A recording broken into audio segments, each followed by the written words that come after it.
Well, today I'm going to talk about stoichiometry. I suppose if I could think of one subject we're going to cover in chemistry this year that's the most important, it would be stoichiometry. It's a big word. What exactly does it mean? Stoichiometry means that when I set up a reaction, I have a recipe, I balance an equation.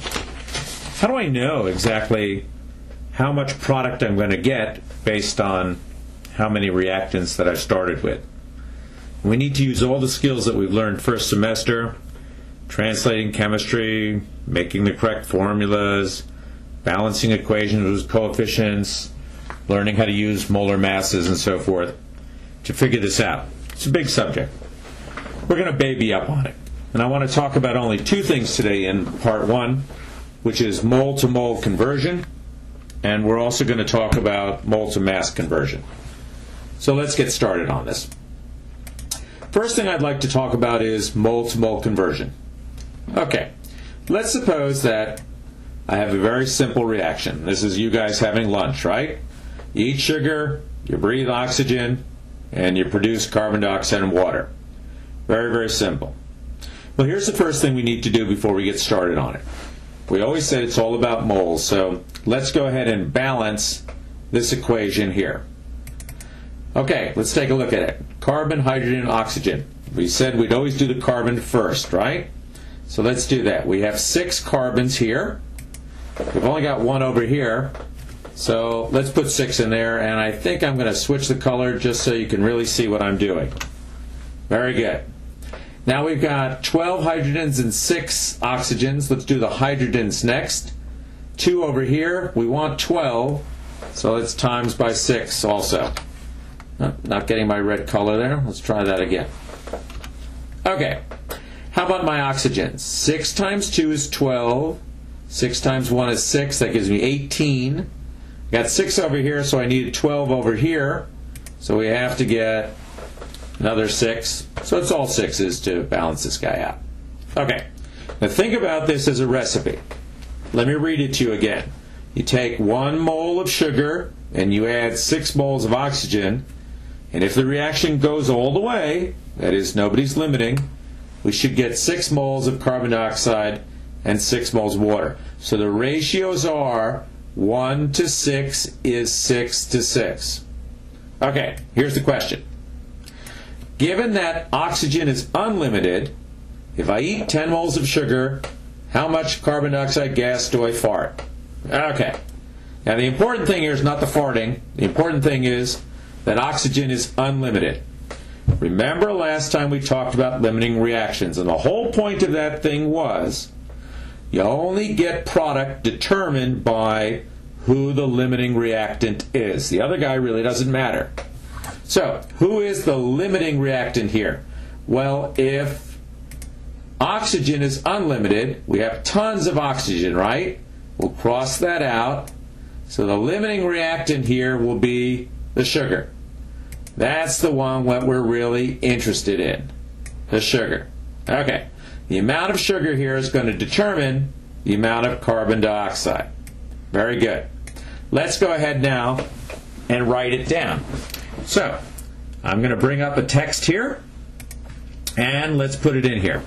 We are going to start off with 10 moles of sugar. Very good. Now, what is the mole ratio here?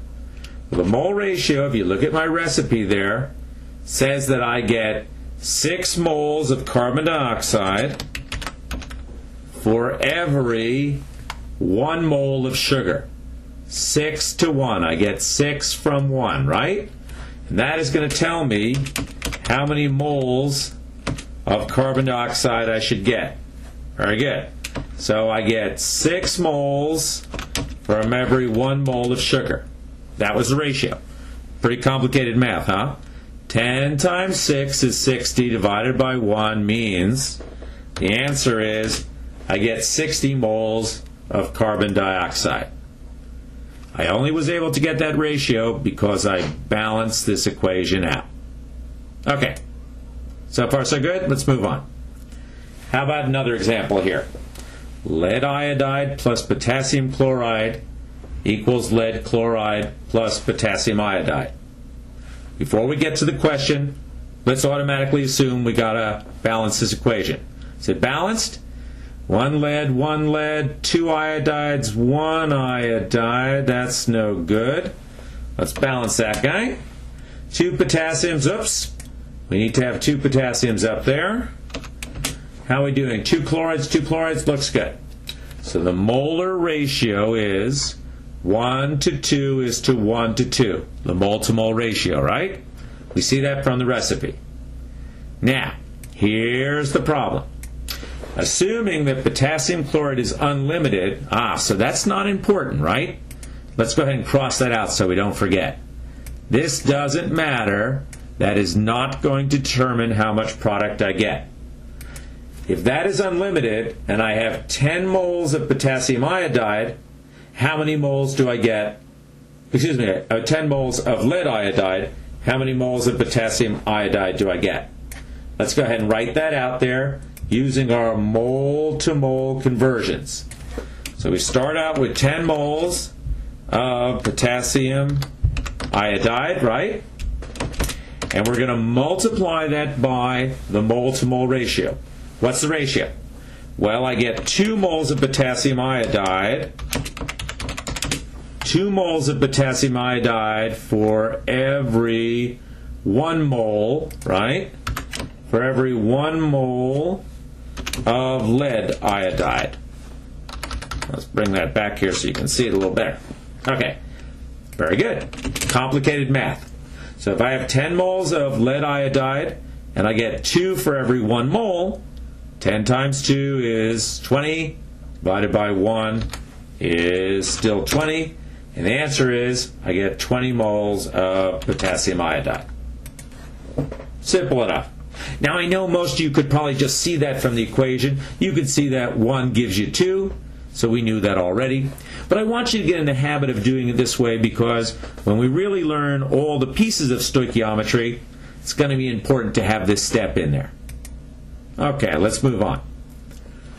Now we're going to make it a little more complicated. So, when I set up a reaction, and I go out there and I say, well, we need to have 3 moles of something, it's really hard to weigh out 3 moles. You got to weigh out grams. You got to do mass. So I really have to deal with things in mass. And how do I get from moles to mass? Remember a long time ago we said you have to do the molar mass calculations for this. Okay. How about this one? Iron plus sulfur. That's kind of a weird sort of sulfur, solid sulfur, S8. Don't worry about that. Equals iron sulfide synthesis reaction, yeah? Start the way we always start. Let's balance this guy. 1 iron, good. 8 sulfurs, right? Ooh, so we need to have 8 of them over here. Let's put that in. Now I've got 8 irons, right? So let's go ahead and adjust the other side. Put an 8 over there. And I think I'm now balanced. Okay, so the ratios are 8 to 1 to 8. Let's go ahead and look at the problem. Given that you have 2 moles of sulfur and iron is unlimited. Iron is unlimited. Okay, so we don't care about the iron. Let's get rid of that. The amount of sulfur will determine the amount of product iron sulfate. So, given that iron is unlimited and you have 2 moles of sulfur, how many grams do you get? Not moles, but how many grams of iron sulfide do you produce? Same thing, except now we have an extra